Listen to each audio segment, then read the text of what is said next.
Assalamualaikum warahmatullahi wabarakatuh. Alhamdulillah, jumpa lagi dengan saya Abdul Muiz Daeng Pawero MPD. Di video kali ini saya akan mendiskusikan tema tentang multikulturalisme. Secara spesifik, saya akan mendiskusikan tentang kontroversi multikulturalisme. Jadi, kalau pada video lalu saya telah menjelaskan tentang apa itu multikulturalisme, tentang makna hidup bersama, tentang bagaimana multikulturalisme itu kemudian adalah satu pandangan atau bahkan semangat untuk melakukan pengakuan ya terhadap kelompok lain yang berbeda dengan kita. Eh, Pada kesempatan ini saya akan mendiskusikan bagaimana pengakuan tersebut justru menjadi kontroversi begitu. Dan kontroversi ini bukan hanya terjadi di Indonesia, tapi juga terjadi bahkan di negara-negara Eropa ya, yang kemudian terkenal dengan gagasan mereka itu, yaitu rasionalitas, lalu kemudian liberalisme, kapitalisme, dan seterusnya. Tapi kemudian bahkan gagasan multikultural yang notabene adalah gagasan untuk menyemai atau menggerakkan semangat pengakuan terhadap kelompok yang berbeda itu justru menuai kontroversi gitu di saat yang sama menuai kontroversi seperti itu. Nah, baik mari kita simak saja. Eh, Pertama saya akan menjelaskan dulu tentang bagaimana beberapa negara ini kemudian memunculkan kontroversi terkait dengan multikulturalisme. Nah, jadi pertama kita lihat di Jerman. Pada 17 Oktober 2017 itu Kanselir Jerman ya, namanya itu Angela Merkel, itu menyatakan bahwa multikulturalisme itu telah gagal.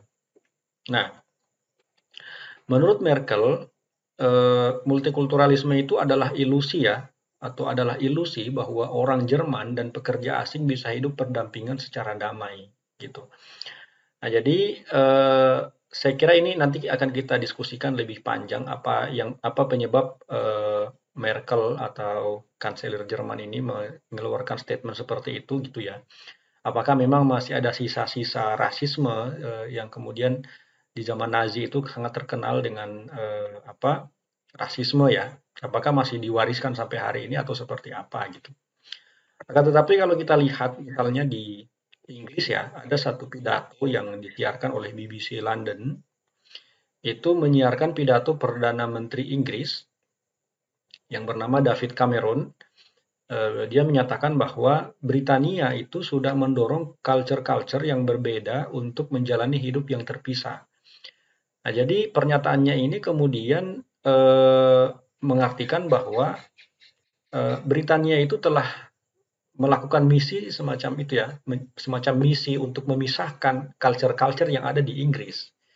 Gitu. Jadi ya sudah karena banyak sekali culture-culture yang terpisah, jadi masing-masing menjalani hidup secara terpisah dan masing-masing hidup menjalani hidup secara sendiri-sendiri seperti itu. Jadi tidak kemudian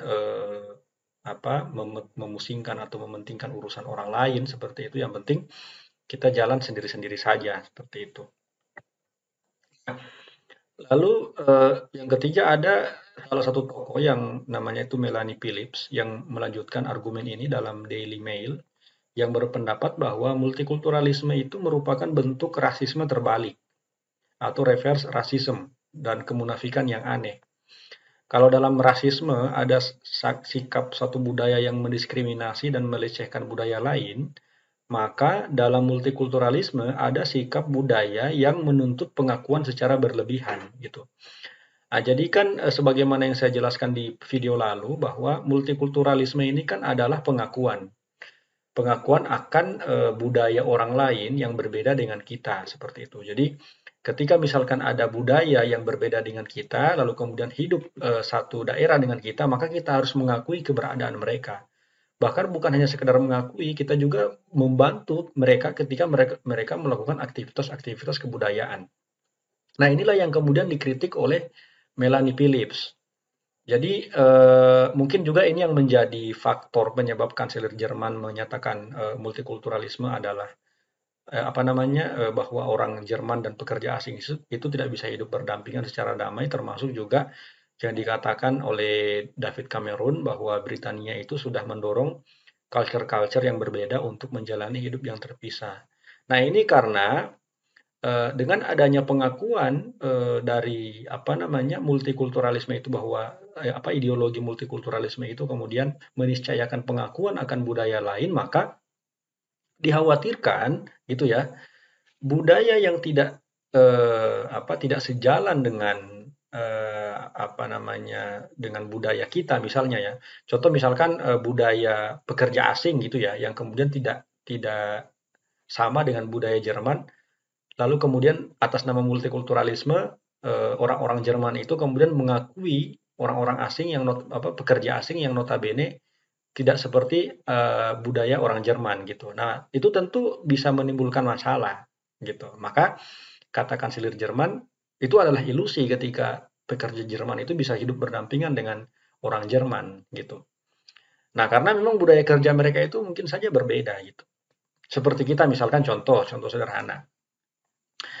Ada satu kampung yang di mana kampung itu mayoritas atau kampung itu adalah kampung yang dihuni oleh orang-orang misalkan orang Bolaang Mongondo misalnya. Lalu tiba-tiba ada datang orang Sangihe atau orang Gorontalo bermukim di kampung tersebut. Nah, atas nama multikulturalisme kita kemudian mengakui budaya mereka, budaya Sangihe. Lalu kemudian budaya Gorontalo juga kita akui. Dan atas nama multikulturalisme, karena multikulturalisme itu adalah pengakuan terhadap budaya lain, maka ketika kemudian desa itu sudah diterapkan budaya Sangihe, yang awalnya budaya Bolmong, lalu kemudian diterapkan budaya Sangihe, lalu kemudian budaya Gorontalo, dan seterusnya, maka ini tentu akan menimbulkan masalah gitu. Gitu ya. Masalah ini misalkan ketika tiba di level misalnya politik gitu ya. Jadi politik identitas. Jadi misalnya ada satu tokoh begitu yang berlatar belakang suku tertentu, misalkan suku A misalnya, atau suku Bolaang Mongondo lah kita katakan contoh misalnya suku Bolaang Mongondo. Nah, dia bisa kemudian memanfaatkan identitas kesukuannya misalkan untuk meraup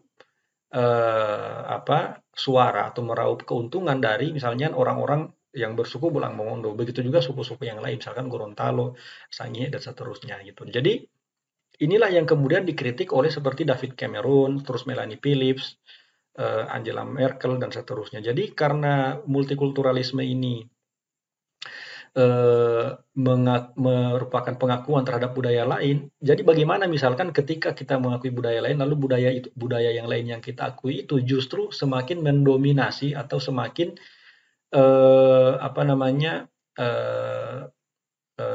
menurut kita itu tidak sesuai dengan apa yang berlaku di daerah kita, seperti itu. Gitu ya. Contoh misalkan di Papua itu identik dengan koteka misalkan. Nah, bagaimana misalnya ketika orang Papua misalkan yang tradisinya menggunakan koteka itu lalu kemudian tinggal di Sulawesi Utara dan berjalan di mal-mal misalkan atau di pusat-pusat kota atau di kampung kita misalnya lalu menggunakan koteka. Nah, itu kan tentu akan menimbulkan gesekan ketika misalkan kita saling mendominasi gitu ya, saling mendominasi antara budaya kita misalkan dengan budaya mereka, tentu itu akan menimbulkan gesekan. Nah, ini yang dikritik oleh David Cameron dan Melanie Phillips. Jadi multikulturalisme itu justru akan menimbulkan semacam kesetaraan dalam budaya atau di dalam tradisi, tetapi justru di situ akan menimbulkan aspek atau menimbulkan perilaku saling mendominasi antara budaya yang satu dengan budaya yang lain. Jadi mana yang paling kuat kira-kira begitu. Mana yang paling hebat budaya mana yang paling jago seperti itu. Jadi saling mendominasi bawaannya.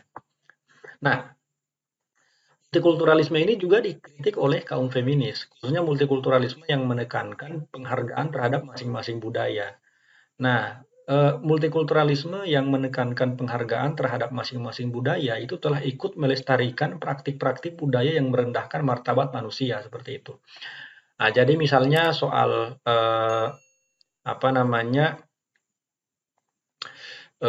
budaya yang kemudian menganggap perempuan itu adalah golongan kelas 2 misalnya. Ada kan budaya seperti itu, yang menganggap perempuan itu hanya sebagai pajangan. Itu ada, budaya seperti itu ada. Khususnya di Arab pra-Islam itu ada seperti itu. Jadi orang-orang, dan itu masih diwariskan sampai hari ini. Jadi yang menganggap perempuan itu adalah kelompok kelas 2. Nah, ini kemudian yang ditentang oleh kaum feminis. Jadi atas nama multikulturalisme, budaya-budaya yang kemudian memarginalkan kaum perempuan itu pasti akan disahkan atau pasti akan bahkan didukung seperti itu atas nama multikulturalisme. Itu kan multikulturalisme itu mengakui kan, memberikan penghargaan terhadap masing-masing budaya seperti itu. Nah, bagaimana kalau budaya itu adalah budaya yang merendahkan kaum wanita atau kaum perempuan? Nah, ini yang dikritik oleh kaum feminis. Nah, maka teman-teman sekalian, kita harus, nah ini yang saya katakan tadi, teman-teman sekalian kita harus yang namanya menerapkan etika profesi gitu. Nah, jadi atau etika multikulturalisme gitu ya, etika multikultur. Jadi etika hidup bersama sebagai norma masyarakat multikultur, multiculture. Nah, jadi kita tahu bersama bahwa di berbagai bidang profesi ada namanya etika profesi kan. Misalkan di bidang kedokteran ada namanya etika etika medis gitu ya, atau etika kedokteran. Di bidang pendidikan juga kita sering belajar yang namanya etika gitu ya, etika murid terhadap guru, seperti itu. Bagaimana etika perlakuan kita terhadap buku pelajaran dan seterusnya. Nah, itu yang kita juga sering belajar tentang itu. Nah, di bidang multikulturalisme itu harusnya juga ada etika. Nah, namanya juga etika yang yang dapat dijadikan sebagai etika hidup bersama gitu. Jadi etika multikulturalisme ini kita bisa jadikan sebagai norma atau etika hidup bersama yang dapat kita jadikan sebagai norma masyarakat multikultur. Nah, jadi kalau kita kaitkan dengan hal seperti tadi misalnya, oke, di satu sisi kita menghargai budaya yang lain. Akan tetapi masing-masing budaya itu juga harus saling menghargai yang namanya etika gitu. Nah, kalau tidak salah ada satu budaya yang kemudian tradisinya itu apa namanya masih mengorbankan manusia gitu ya. Nah, itu kemudian sudah dihilangkan karena budaya itu budaya yang tidak bagus seperti itu. Nah, jadi budaya-budaya yang kemudian berpotensi untuk merugikan budaya yang lain gitu ya, atau tradisi-tradisi yang muncul yang kemudian berpotensi untuk merugikan tradisi yang lain, maka nanti dia akan dihadapkan dengan yang namanya norma masyarakat multikultur atau etika hidup bersama gitu. Nah, jadi etika multikulturalisme itu juga harus ada gitu. Jadi jangan kemudian mentang-mentang kita mengakui budaya yang lain, lalu kemudian ketika mendapatkan pengakuan budaya yang lain tersebut sudah tidak lagi mementingkan aspek etika hidup bersama seperti itu. Jadi kita juga harus saling menghargai, kita juga harus menjaga norma sebagai masyarakat multicultural seperti itu. Etika ini membangun semacam sikap moral yang perlu ditanamkan dalam setiap manusia untuk mampu membangun hidup bersama yang harmonis dengan orang lain yang berbeda. Nah, jadi dengan adanya etika hidup bersama atau norma masyarakat multicultural ini, maka setiap manusia itu dapat mampu membangun hidup bersama yang harmonis dengan orang lain walaupun mereka itu berbeda-beda gitu. Nah, jadi inilah yang dinamakan masyarakat multicultural. Jadi masyarakat multicultural itu bukan seperti yang ditanakan oleh David Cameron tadi maupun Philips tadi maupun kanselir Jerman tadi bahwa multikulturalisme ini justru akan berpotensi menimbulkan perpecahan, akan berpotensi menimbulkan gesekan dan konflik. Tidak seperti itu, tetapi justru dengan adanya multikulturalisme yang di dalamnya itu ditanamkan etika hidup bersama atau norma masyarakat multicultural, maka dengan demikian semangat multikultur itu adalah semangat yang di mana manusia yang satu dengan manusia yang lain itu dapat membangun hidup bersama yang harmonis dengan orang lain walaupun berbeda-beda gitu. Nah, itulah yang dinamakan Bhinneka Tunggal Ika kalau filosofinya orang Indonesia. Walaupun kita berbeda, tetapi kita satu tujuan. Seperti itu. Teman-teman sekalian, kita lanjut lagi di pertemuan-pertemuan berikut. Insya Allah kita masih sehat-sehat semua. Saya harapkan kepada teman-teman semua untuk menjaga kesehatan dan perbanyak makanan bergizi untuk senantiasa menjaga aktivitas kita supaya tetap berjalan dengan baik dan semoga kita terhindar dari berbagai macam penyakit yang dapat menghambat aktivitas kita. Demikian teman-teman sekalian yang dapat saya sampaikan. Kalau ada yang ingin memberikan kritik, komentar maupun saran atau bahkan pertanyaan, silakan dicantumkan di kolom komentar di video ini. Insya Allah nanti akan saya jawab dan kita juga bisa berdiskusi lewat video ini di kolom komentar. Kita bisa saling berkomentar kalau teman-teman semua masih ada yang ingin dikomentari ataupun teman-teman yang punya referensi yang lain yang yang serupa dengan apa yang saya sampaikan di sini, itu bisa juga dicantumkan di kolom komentar.